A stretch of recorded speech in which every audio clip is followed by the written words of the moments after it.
Hello guys. आज की इस वीडियो में हम जानने वाले हैं कि जो हमारा बीएनएस है, मतलब जो हमारा बीएनएस है, भारतीय न्याय संहिता, और और साथ ही बीएनएस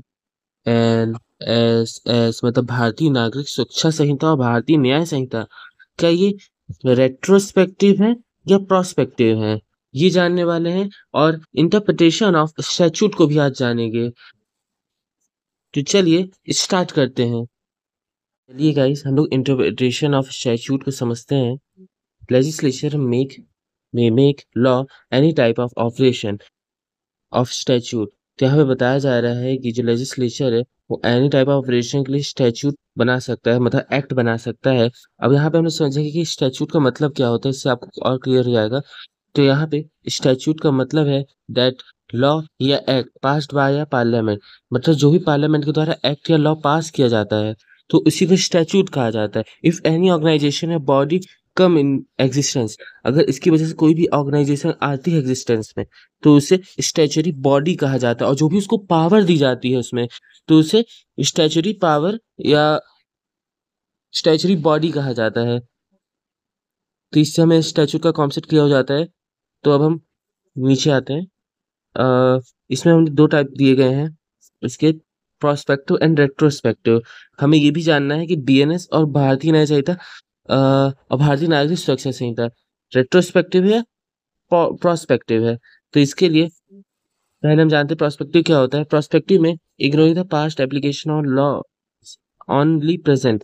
यहाँ पे बताया जा रहा है कि जो प्रोस्पेक्टिव है, ये लॉ जो बनाया गया है, मान लीजिए कि 2005 में लॉ बनाया गया है, तो 2005 में लॉ बनाया गया तो वो उसके बाद के इवेंट्स पर लागू होगा, उसके पहले के इवेंट्स पे लागू नहीं होगा। मतलब 2003-4 में जो भी घटनाएं हुई हैं, तो ये जो नया लॉ है ये उसके पहले की चीजों पे लागू नहीं होगा। यहाँ लिखा है ना, इग्नोरिंग द पास्ट इवेंट्स, तो इनको इग्नोर करेगा। Applicable on laws only present, और ये सिर्फ प्रेजेंट के लॉज पे एप्लीकेबल होगा, तो इसे प्रोस्पेक्टिव कहा जाता है।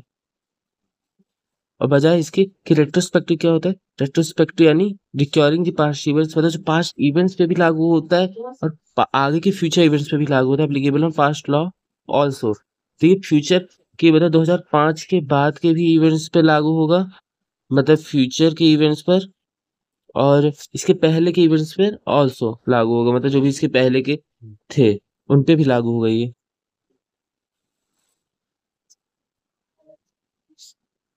अगर नीचे देखा जाए तो अब भाई पहले के में तो लागू होगा, रेट्रोस्पेक्टिव ये बताता है कि होगा पहले के में।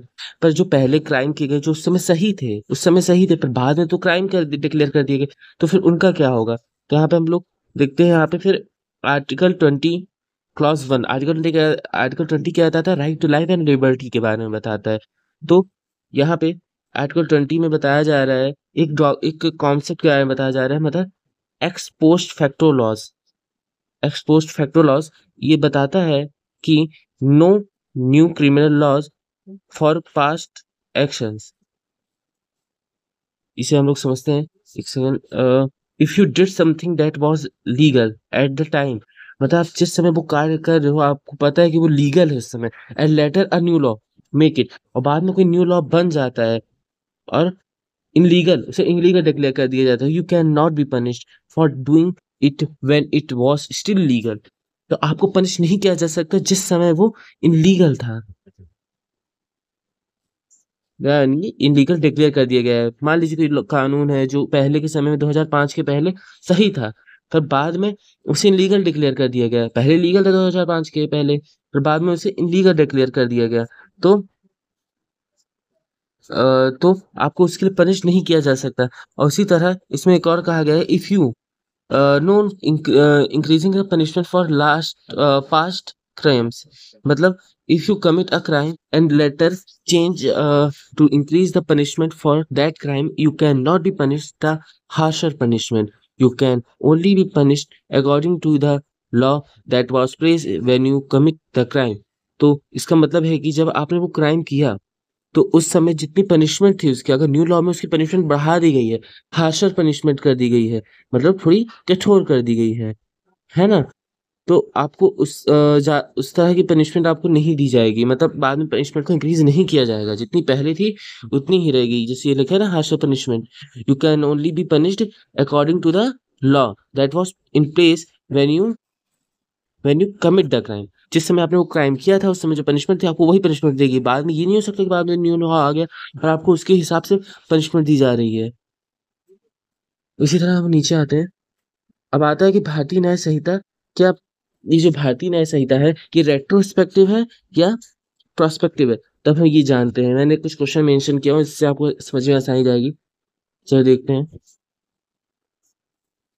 भारतीय न्याय संहिता बीएनएस, तो यहाँ पे बताया जा रहा है कि बीएनएस को रेट्रोस्पेक्टिव अप्लाई होगा, मतलब भारतीय न्याय संहिता जो आईपीसी का न्यू वर्जन है, क्या इसमें रेट्रोस्पेक्टिव अप्लाई होगा? तो यहाँ पे लिखा है नो, बीएनएस के रेट्रोस्पेक्टिव अप्लाई नहीं किया जाता बिकॉज आईपीसी के नए प्रोविजन फ्यूचर के क्राइम्स पर और क्रिमिनल एक्शन पे अप्लाई होते हैं, पुराने क्राइम्स या पास्ट एक्शन पे नहीं होते। तो एक्स पोस्ट फैक्टो लॉ, इसको याद रखिएगा, इसी के बेस पे ये लिखा है।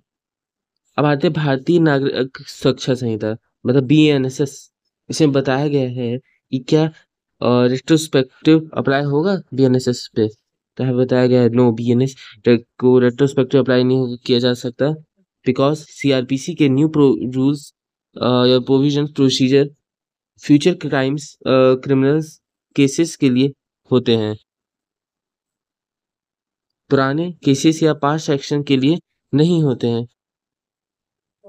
तो आई होप आपको वीडियो अच्छी लगी होगी, एंड अगर आपको वीडियो अच्छी लगे प्लीज